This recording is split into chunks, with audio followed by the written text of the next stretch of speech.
Good morning. आज हम शुरू कर रहे हैं एक्सरसाइज 11.2।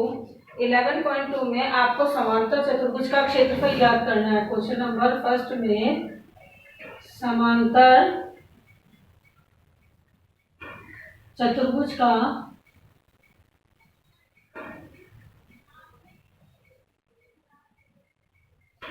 क्षेत्रफल। अब देखो इसमें आकृतियां दी हुई है।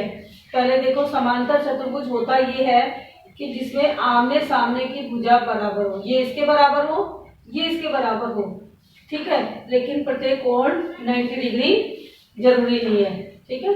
अगला है, इसमें से आपको शेप दी हुई है ये, और ये इसकी ऊंचाई होगी।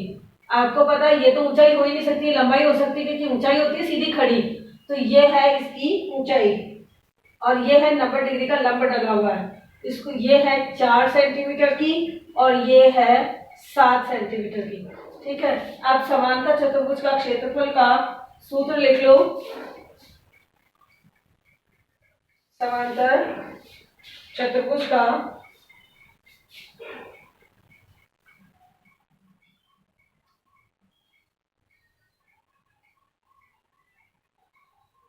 क्षेत्रफल, समांतर चतुर्भुज का क्षेत्रफल है आधार इंटू संगत ऊंचाई। क्या है इसका? आधार इंटू संगत ऊंचाई। एक सेकेंड और देख लीजिएगा।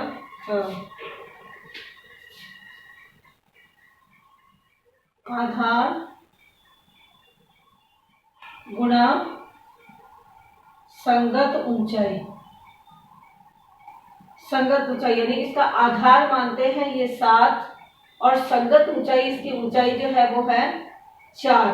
तो ये हो गया 7 चौक 28 सेंटीमीटर स्क्वायर। ये हो गया इसका फर्स्ट शेप। अब इसी तरह की सारी शेप दी हुई है, बस आपको ये ध्यान रखना है आधार और ऊंचाई जो आपको डॉट डॉट करके दी हुई है। एक और शेप देख लो इसकी। मैं आपको ई वाला बता देती हूँ। ई में देखो आपको ये दे रखा है,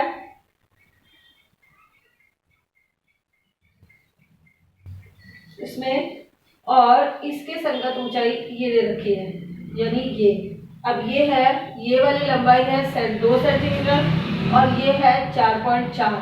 तो इसका आधार हो गया 2 और संगत ऊंचाई हो गई 4.4। तो ये हो गया समांतर चतुर्भुज का, मैं शॉर्ट में लिख रही हूँ, समांतर चतुर्भुज का क्षेत्रफल बराबर आधार है 2 और संगत ऊंचाई है 4.4। 2 को 4.4 से गुणा कर दो, 2 चौक 8, 2 चौक 8 पॉइंट, तो 8.8 सेंटीमीटर स्क्वायर। इसी तरह से क्वेश्चन नंबर 1 कंप्लीट करना है। अगला है क्वेश्चन नंबर 2। त्रिभुज का क्षेत्रफल ज्ञात करो। त्रिभुज का क्षेत्रफल को किससे लिख रही हूँ? क्षेत्रफल ज्ञात करना है, ठीक। अब इसमें देखो फर्स्ट शेप है, आपको इस तरह का त्रिभुज दिया हुआ है, ये, जिसका आधार है 4 सेंटीमीटर और संगत ऊंचाई उसके एक, ये शीर्ष होते हैं इसके, तो एक शीर्ष से उसके आधार पर ये लंब डल रहा है, और ये है 3 सेंटीमीटर, ठीक है। तो अब हो गया क्या? त्रिभुज के क्षेत्रफल का सूत्र क्या है? त्रिभुज का, ये त्रिभुज को शॉर्ट में लिख रही हूँ मैं, हिंदी में लिखा जाए। त्रिभुज का इसी तरह से लिखा जाता है वैसे भी। त्रिभुज का क्षेत्रफल बराबर होता है 1/2 गुणा आधार गुणा ऊंचाई, ठीक है।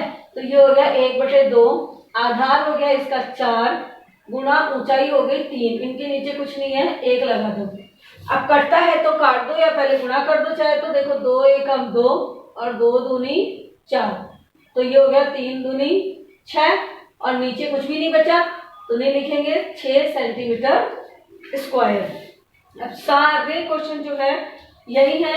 इसका भी एक और बता देती हूँ, बी में आपको त्रिभुज यू दे दिया, जिसमें आपको ये संगत ऊंचाई दी है, ठीक है, और ये आधार है 5 सेंटीमीटर और संगत ऊंचाई है 3.2 सेंटीमीटर। तो त्रिभुज का क्षेत्रफल बराबर आधार 1/2 गुणा आधार इंटू ऊंचाई, यानी 1/2 गुणा आधार हो गया 5 और ऊंचाई हो गई 3.2। अब इसके नीचे कुछ नहीं है, इसके नीचे कुछ नहीं है। अब आपका पॉइंट है तो पॉइंट हटाया और 10 लगा दिया, नीचे लगा दिया हमने, पॉइंट हट गया। अब कटता है तो काट दो, देखो 2 से काट दे इसको, 2 एकम 2, 2 छिकी 12। तो अब 16 को गुणा 5 से कर दो, 16 दूना 32, 16 तीन 48, 64, 64, 16 पंजो 80 बटे में 10, 1 0 से 1 0 कट गई तो आ गया 8 सेंटीमीटर स्क्वायर। ये हो गए क्वेश्चन नंबर 2 कंप्लीट। अब क्वेश्चन नंबर 3। क्वेश्चन नंबर 3 में आपको रिक्त स्थान में भरना है, लेकिन आपको भरना ऐसे नहीं है, आपको पता लगाना। इसमें बता रखा है क्वेश्चन नंबर 3 में कि आधार है 20 सेंटीमीटर, इसका ए, तीसरे का ए, और समांतर चतुर्भुज का क्षेत्रफल बता रहा है। समांतर चतुर्भुज का क्षेत्रफल ये बता रहा है 246 सेंटीमीटर स्क्वायर। तो ऊंचाई निकालनी है, तो आपको पता है सूत्र क्या है, आधार इंटू संगत ऊंचाई बराबर क्षेत्रफल। इस तरह से जमा लो, यानी क्षेत्रफल कितना है 200 आधार इंटू संगत ऊंचाई, यानी कि आप यूं कर दो 20 इंटू ऊंचाई को h कर दो, इसका आंसर हो गया 246। तो h बराबर समीकरण की तरह 246, ये 20 ले आओ नीचे। अब 20 का भाग दे दो, तो 20 दूनी 20 एका 20, 4 बचा, 20 दूनी 40, 6 बचा, पॉइंट लगाएंगे 60 हो जाएगा, तो 20 दिया 60, तो 12.3 सेंटीमीटर इसकी हो गई ऊंचाई। अब इसी तरह से इसका बी क्वेश्चन, बी में बता रहा है ऊंचाई दी हुई है, ऊंचाई है 15 सेंटीमीटर और समांतर चतुर्भुज का क्षेत्रफल बता रहा है। समांतर चतुर्भुज का क्षेत्रफल वो दिया है 154.5 सेंटीमीटर स्क्वायर। तो हम वही लगा लें, बिल्कुल यूं की हुई। अब यहाँ पे आधार नहीं है तो आधार को हम क्या लिखते हैं, बेस, बेस यानी बी, ठीक है। और इंटू ऊंचाई की जगह 15 दे रखा है इसने, बराबर कितना है 15.4, 154.5। तो ये हो गया बी, यही छोड़े और 154.5 में बटे में कर दे 15, पॉइंट हटा के लगा दे नीचे 10। अब कटता है तो काट दो, जैसे 15 एकम 15। अब यहाँ एक संख्या उतारी, भाग नहीं जा रहा तो 0 उतरता, 15 थी 45, भाग देके देख लीजिएगा, बटे में है 10।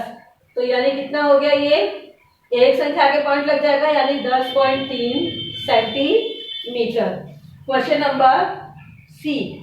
क्वेश्चन नंबर सी में बोल रहा है ऊंचाई दे रखी है इसने 8.4 सेंटीमीटर, बिल्कुल सेम क्वेश्चन है इसका, और समांतर चतुर्भुज का क्षेत्रफल दे रखा है 48.72 सेंटीमीटर स्क्वायर। तो आधार पूछा है, तो आधार चाहे लिख दो चाहे ब्रैकेट में बी कर दो, गुणा 8.4 ऊंचाई बराबर किसके है, इसका क्षेत्रफल 48.72। अब हम बी निकाल दें, बी बराबर 48.72 बटे में 8.4। पॉइंट के बाद में इधर 2 अंक है, इधर 1 अंक है, तो यहाँ पे नीचे 0 लगा दें और दोनों तरफ के पॉइंट हटा दें, यानी पॉइंट के बाद के अंक बराबर कर दिए हमने। अब 4842 में 840 का भाग दे दो, तो देखो 8 एकम, या काट दे 8 एकम 8, 0, 8 पंजो 40, इसका कटेगा तो यह आएगा 8 छिंग 48, 0, 8 छिंग 48, 56, 8 72, ये कटेगा 609। अब ये हमारे पास आ गया 609 बटे में 105। अब कटता है तो काट दो और नहीं कटता है तो जोड़ दो, जैसे 3 से कट रहा है, 3 दूनी 6, 3 तिया 9 और 3 तिया 9 और 3 पंजो 15, 35। 7 के पारे में देख लो कट रहा हो तो जैसे 7 दूनी 14, 6 बच्चा 7 नाम 63, यानी 7 दूनी 14 और 7 नाम 63 और नीचे आ रहा 7 पंजो 35, 29 पॉइंट बटे 5। अब 29 में 5 का भाग दे दो, तो देखो आप 29 में आप 5 का भाग दोगे तो 5 25, 4 बचेगा, पॉइंट लगाया, 0 हो जाएगा, 5 8 है 40, यानी 5.8 सेंटीमीटर। ये आपका हो गया क्वेश्चन नंबर ए, बी और सी। और डी करना है बिल्कुल एक ही तरह। क्वेश्चन नंबर डी जो है वो होगा बिल्कुल क्वेश्चन नंबर एक ही तरह। तो इस तरह से क्वेश्चन नंबर फर्स्ट, सेकंड और थर्ड हो गए हैं और नेक्स्ट करेंगे नेक्स्ट क्लास में। Thank you.